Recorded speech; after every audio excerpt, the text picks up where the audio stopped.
Il y a quelques années, j'étais un grand fan de Naruto. C'était pour moi le meilleur manga shonen après Dragon Ball et il n'y avait pas de comparaison à côté. Alors pour quelle raison je parle de Naruto? Or cette vidéo est censée parler de One Piece. J'y en viens, vous allez comprendre. Avec mes autres potes qui regardaient les mangas à l'époque, on était tous d'accord, on était tous unanimes, c'est Naruto qui est le meilleur. Sauf un. Lui clamait haut et fort, partout à qui veut l'entendre, que c'était One Piece le meilleur manga. Mais One Piece, c'était quoi One Piece? À l'époque, je ne connaissais pas One Piece. J'avais juste entendu parler de ça, mais j'ai pas poussé ma curiosité très loin. Il nous a tellement cassé les oreilles avec que j'ai été voir. Et quand j'ai vu les dessins, je me suis dit non, c'est pas possible. Je trouvais ça moche. Le gars nous disait même que c'était le numéro 1 et que ça dépassait de loin Naruto. J'avais vraiment été choqué à l'époque, je me disais mais c'est pas possible, comment ce truc aussi moche peut être le numéro 1? Et j'ai vérifié effectivement dans les chiffres, c'était le manga le plus vendu et c'était classé dans la même catégorie que Naruto, c'est-à-dire les shonen. Je trouvais ça bizarre, j'avais pas encore regardé mais j'avais des préjugés dessus. Vu que je suis plus animé que Scan, donc j'ai été regarder l'animé. À l'époque, c'était à peu près 200 ou 300 épisodes qu'il y avait. J'ai commencé par regarder et j'ai compris petit à petit pour quelles raisons ça avait autant de succès. La mise en scène est géniale, l'histoire, du moins les histoires racontées sont très intéressantes, loufoques, il y a beaucoup d'humour dedans, il y a des histoires profondes, tristes, il y a beaucoup d'émotions, c'est vraiment intéressant. Mais en ce qui concerne les dessins, je me disais non, le truc c'est pas possible. Naruto est beaucoup mieux que ça en matière de dessin. Avec le pote en question qui clamait haut et fort que One Piece était le meilleur, on passait notre temps à argumenter, à nous clasher et à dire tel est le meilleur pour quelle raison, tout et tout et tout. Il avait même osé dire que l'auteur de One Piece est meilleur dessinateur que l'auteur de Naruto. Et moi, je disais, mais non, tu es fou, comment c'est possible? Comment tu peux me dire ce genre de choses? Ça se voit, ça saute aux yeux que l'auteur de One Piece n'est pas très bon en dessin. Je pourrais t'accorder le fait que dans One Piece, les décors et les environnements sont beaucoup plus riches et variés. Donc on peut dire qu'il a un certain niveau en ce qui concerne les environnements. Ça, je pourrais te l'accorder. C'est ce que je le disais à l'époque, mais en ce qui concerne les personnages, il n'est pas très fort. Je pensais de cette façon jusqu'à ce que je commence par apprendre de façon sérieuse le dessin. J'ai appris beaucoup de choses, j'ai été surpris. Est-ce que mon avis a pour autant changé? Vous le saurez un peu plus tard dans cette vidéo. Nous irons même beaucoup plus loin, nous allons analyser son style et essayer de comprendre pourquoi il dessine de cette façon. Salut et bienvenue sur Pure. Vous voulez découvrir comment sont créées les bandes dessinées, les mangas, les comics, les animations, les jeux vidéo? Alors si tout ça vous intéresse, vous êtes sur la bonne chaîne.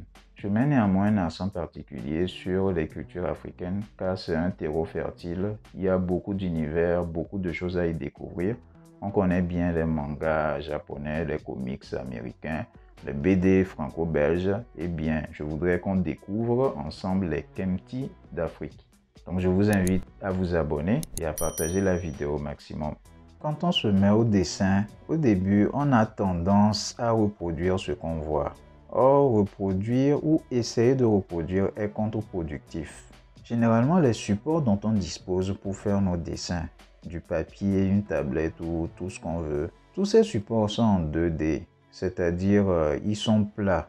Il manque quelque chose, la profondeur. Or, nos yeux arrivent à percevoir la profondeur, ce qui n'est pas le cas quand on veut reproduire sur du papier ou sur une surface plane. Donc, il faut arriver à représenter cette profondeur-là.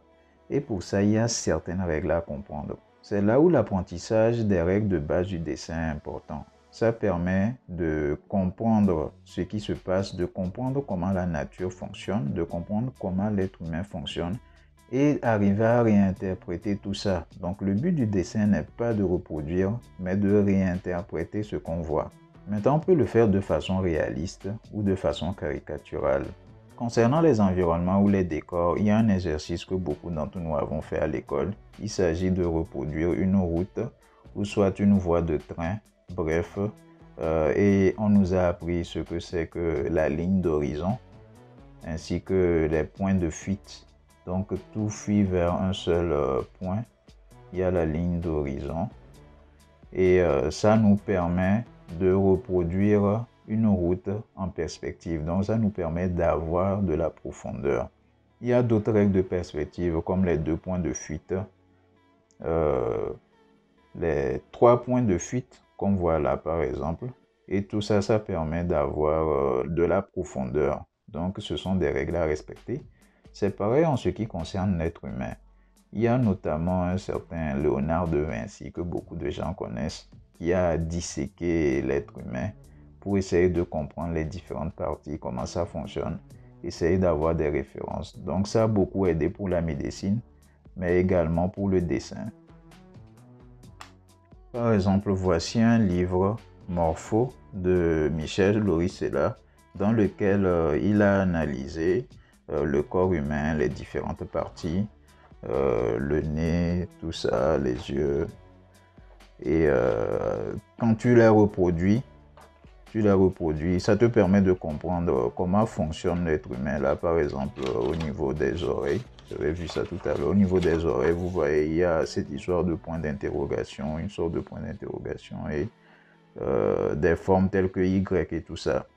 Donc, quand tu comprends ça, ça te permet de dessiner de façon plus ou moins réaliste l'être humain, le torse, les différentes parties et tout ça.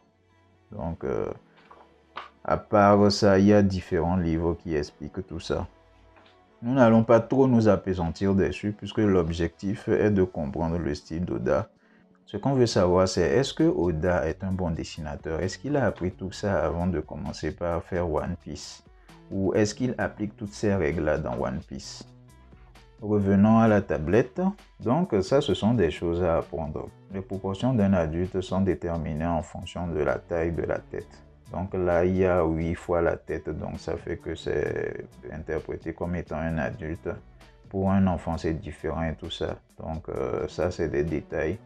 Il y a aussi la tête. Donc pour dessiner la tête, il faut comprendre tout ça, comment ça fonctionne. À part les différentes règles de base pour bien dessiner, il faut savoir quel objectif on a.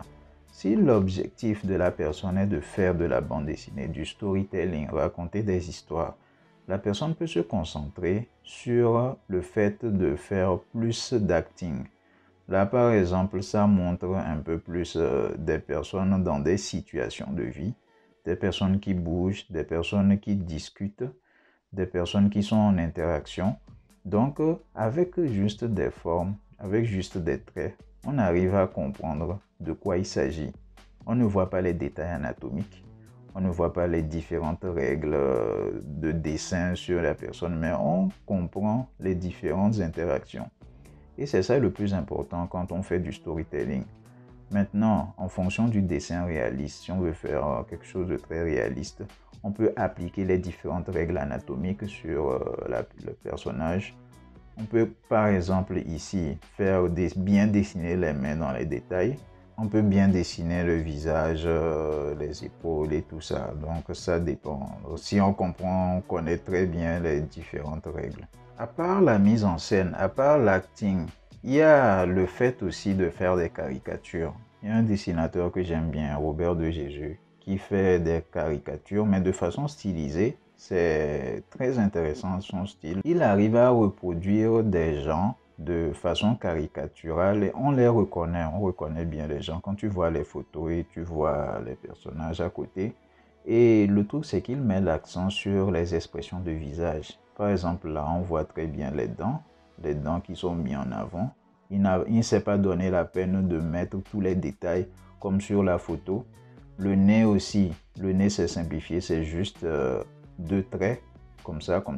Et il a juste mis l'ombre en bas. Au niveau des cheveux, il a juste fait de simples traits.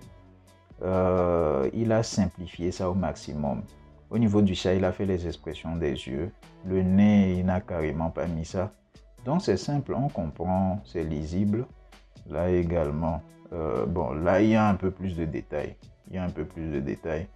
Mais c'est quand même simplifié au niveau du nez. Il n'a pas mis tous les traits. Les yeux, il les a un peu exagérés. Au niveau de la bouche, bon, il y a un peu plus de détails. Mais par contre, c'est simplifié quand même. Et là, c'est beaucoup plus simple. À part ça aussi, il exagère. Par exemple, là, il a augmenté la tête. Donc, il a utilisé des proportions d'enfant. des proportions d'enfants qu'il a mis sur un adulte. Mais sauf que quand on dessine un enfant, normalement, il n'y a pas trop de traits sur le visage. Par exemple ici, celle-ci, il n'y a pas trop de traits sur le visage. Donc, s'il n'y avait pas les maquillages et tout ça là, on l'aurait facilement identifié à un enfant. Parce que là, les enfants sont ronds, il n'y a pas trop de traits. Mais quand il y a beaucoup de traits, quand tu utilises des proportions d'enfants et qu'il y a beaucoup de traits et tout ça là, là on assimile le personnage à un adulte. Où il y a les Japonais qui font ce qu'on appelle les chibi. Ils le font d'une certaine façon. C'est cute comme on dit. Maintenant, un truc très important à comprendre, c'est que pour arriver à faire ça, pour arriver à faire des caricatures de cette façon, il faut maîtriser ça. Il faut comprendre les différentes proportions humaines, comment on dessine la tête sur les différents angles, comment on dessine le visage. Il faut comprendre du moins les bases de façon générale et souvent il faut être très bon. C'est difficile de faire ce genre de caricature sans comprendre comment est-ce que l'être humain fonctionne. Ça c'est concernant l'être humain. Pour les environnements, il y en a qui arrivent à exagérer ça aussi d'une certaine façon, car ils comprennent très bien la perspective. Maintenant, nous allons voir les planches d'Eiichiro Oda. Quand on regarde les planches de Shiro Oda, on se rend compte qu'il ne dessine pas de façon très réaliste, ça c'est sûr. Mais concernant les perspectives et tout ça, tu sais qu'il comprend. Donc tu vois qu'il comprend les perspectives. Au niveau des environnements, ça va. Concernant les personnages, il ne va pas dans les détails. Là, par exemple, il a mis l'accent sur le fait que le personnage est en train d'avancer. Et il n'a pas dessiné de façon réaliste les mains, la tête et tout ça par rapport au corps. C'est pas dessiné de façon réaliste. On voit bien que la bouche n'est pas détaillée. Il a juste fait quelques traits. Et là derrière les personnages qui sont en train de sauter, bah, c'est juste quelques traits qu'il a fait. Il ne s'est pas trop cassé la tête. Et sur ces différentes planches, on voit bien que le gars, il fait les choses de façon caricaturale. Il ne se donne pas la peine d'aller dans les détails. Ici, par exemple, il dessine la bouche de façon exagérée. Donc, dans la réalité, on n'a pas des bouches aussi grandes. Il fait juste quelques traits. Il aime beaucoup dessiner les personnages avec la bouche grande ouverte. Là, de façon anatomique, bon, ce n'est pas trop respecté. Il a décidé de ne pas aller dans les détails. En tout cas, ce n'est pas son objectif. Au-delà de ça, il s'en fout des détails. C'est clair, ça se voit qu'il s'en fout des détails. Le gars, il ne veut pas passer trop de temps à dessiner. Il veut raconter des histoires. Et en plus de ça, il n'hésite pas à exagérer des choses. En ce qui concerne les proportions, par exemple. Regardez par exemple sur cette planche-là, ce qu'il a fait. Il a dessiné les amiraux de la marine. Là, c'est à la bataille de Marineford. Là, ça se voit côté environnement que le gars, il se débrouille, il a même exagéré un peu. Mais là, c'est trop. Et ça, c'est ce qui me dérangeait au fait avec lui. C'est que tu vois des personnages au début qui étaient tout petits. Et au fur et à mesure que les choses évoluent, tu les vois qui deviennent très grands. Et c'est après que j'ai compris que, au fait, il veut mettre l'accent sur la situation. Là, il veut montrer que ce sont des personnages qui sont très puissants et qui ont l'air insurmontables. Il veut montrer dans cette scène que c'est eux les boss. C'est comme quand on joue aux jeux vidéo, les boss finaux sont généralement grands, gigantesques et tout ça. Il s'en fout des règles. Le plus important pour lui, c'est l'acting, c'est les silhouettes. C'est de montrer quelque chose dans ses œuvres, c'est de raconter des histoires. Et en plus, avec le rythme de publication des mangas au Japon, c'est-à-dire sortir des scans chaque semaine, alors là, il faut aller beaucoup plus vite. Et One Piece est là depuis la fin des années 90. Donc, le gars, avec tout le temps qu'il passe à dessiner, tout ça là, donc il ne va pas perdre son temps à aller dans tous les détails. Là, par exemple, bon, je ne sais pas si c'est lui-même qui a fait ça ou bien si c'est quelqu'un d'autre, mais peu importe. L'essentiel, c'est de comprendre qu'il ne passe pas beaucoup de temps sur ses planches de dessin. Par exemple, pour Luffy, là, on voit juste en quelques traits, il arrive à dessiner Luffy et on arrive à sentir son expression. Là, on voit qu'il sourit, c'est exagéré, c'est fait avec quelques traits, mais ça fonctionne. Avec Chopper aussi, pareil. On voit pour son chapeau, il utilise des formes très simples et tout ça. Et ça fonctionne, c'est ça le plus important. Mais par contre, il y a un truc qui est dérangeant avec lui. Bon, ça c'est à mon niveau, je ne sais pas si c'est le cas pour beaucoup de gens. Mais c'est qu'il utilise des traits vraiment très noirs. Bon, tout est noir, donc ce qui fait que ce n'est pas très évident à lire. Par exemple, il y a une planche là. Attendez, je suis en train de voir. Voilà, cette planche par exemple là.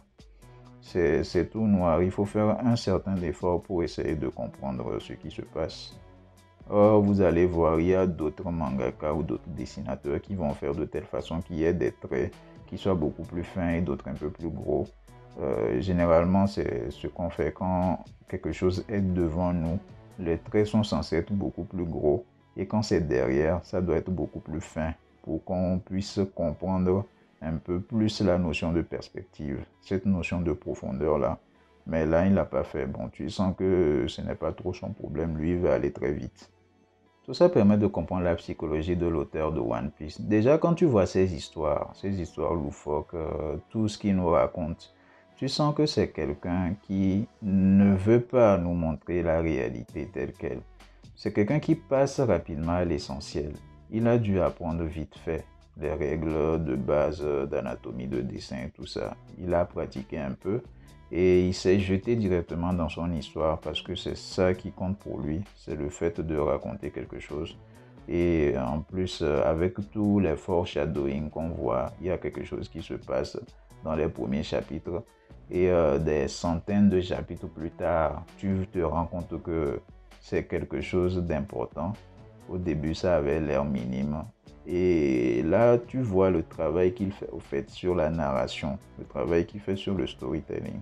Donc voici quelque chose qui confirme mes propos. Regardez par exemple les planches de One Piece, mais redessinées par Boichi. Boichi, c'est l'auteur de Sunken Rock et du récent Dr. Stone. Donc c'est un gars qui est bon techniquement. C'est un gars qui passe beaucoup de temps sur la technique. Tu sens que lui, au fait, lui veut aller dans les détails. Je ne sais pas comment est-ce que lui, il arrive à tenir. Regardez par exemple comment il a dessiné Zoro avec tous les détails. C'est clair que anatomiquement parlant, il n'y a pas grand-chose à dire, hein. Il est même allé au-delà en ajoutant des traits pour rendre ça encore plus réaliste. Il est même allé dans les détails au niveau du bois pour faire tout ça là. Non, franchement, il est très fort. Mais vous imaginez l'auteur de One Piece faire ça? Il ne va pas passer tout son temps là. Il peut passer carrément plus de 2 jours dans la semaine pour juste sur cette planche-là. Or, il faut qu'il aille vite.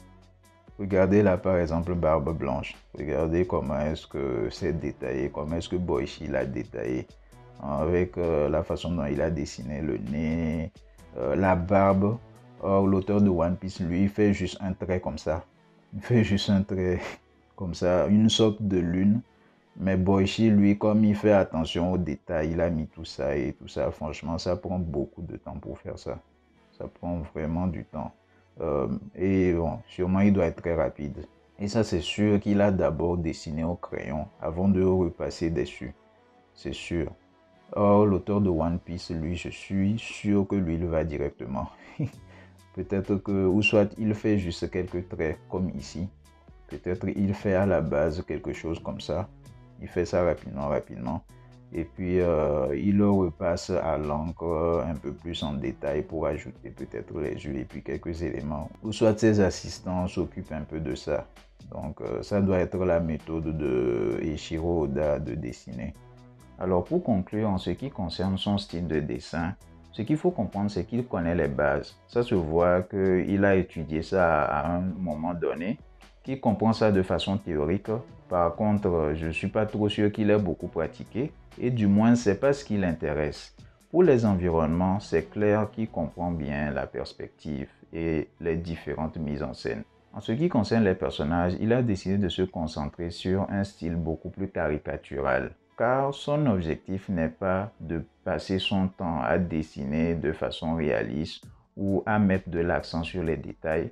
Lui, ce sont les émotions qui l'intéressent. C'est ce qui peut le permettre de bien raconter ses histoires. Il a beaucoup d'imagination et ça se voit avec les différents personnages qu'il y a, qui ont des formes bizarres, des formes loufoques, des personnages avec des proportions vraiment terribles. Et c'est clair qu'il n'a pas passé trop de temps à les dessiner. Ça l'est venu comme ça, il a fait rapidement. En plus, avec le rush au Japon, il faut sortir des scans chaque semaine.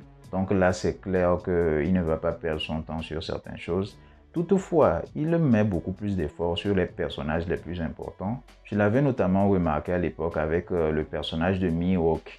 J'avais vu la différence de traitement qu'il avait avec son style, la façon dont il est dessiné. Tu sens qu'il a beaucoup mis des détails dessus. Anatomiquement parlant, il a des proportions beaucoup plus réalistes par rapport aux autres. Et ça s'est vérifié des tomes plus tard, ou bien des épisodes plus tard dans l'anime, où on a vu à quel point ce personnage était important. Même dans les personnages principaux, Zoro, il est dessiné plutôt pas mal. Quant à Luffy, il est beaucoup plus caricatural. Mais bon, ça, c'est une certaine dualité qu'il est en train d'exprimer. Le côté graphique est secondaire, je peux le dire. Du moins, pas de façon réaliste. Parce que le réalisme, c'est pas ce qu'il recherche. Pour les histoires qu'il raconte, si les personnages étaient réalistes, ça ferait bizarre. Il y a des gens qui vont se dire, pour quelle raison je trouvais ça moche à l'époque? Or, il y a des BD franco-belges tels que les Lucky Luke, Astérix, Obélix, ce genre de BD qui sont très caricaturales et qu'on ne trouve pas moche pour autant. Tout simplement parce que c'est d'autres catégories de BD avec d'autres objectifs. Concernant les mangas, en ce qui concerne les shonen, j'étais habitué à voir des œuvres avec un certain style de dessin, comme par exemple Dragon Ball, Naruto. C'était mes références de l'époque et quand j'ai vu qu'il y a un autre shonen comme One Piece qui les dépasse, or côté niveau de dessin, c'est pas aussi réaliste que les autres, j'ai été dans un certain déni et je trouvais ça moche, donc ça ne pouvait pas coller. Voilà. Alors, qu'est-ce que vous en pensez? Donnez vos avis en commentaire. Si vous avez d'autres auteurs dont vous voulez que je parle, n'hésitez pas à me le dire aussi en commentaire. Dans la description de cette vidéo, vous trouverez différents liens, dont notamment un où vous pouvez accéder aux jeux vidéo, mon dernier en date, Mchawi. Il y a aussi d'autres histoires que j'ai racontées dans différents formats. N'hésitez pas à aller jeter un coup d'œil. Abonnez-vous, partagez la vidéo et ciao ciao.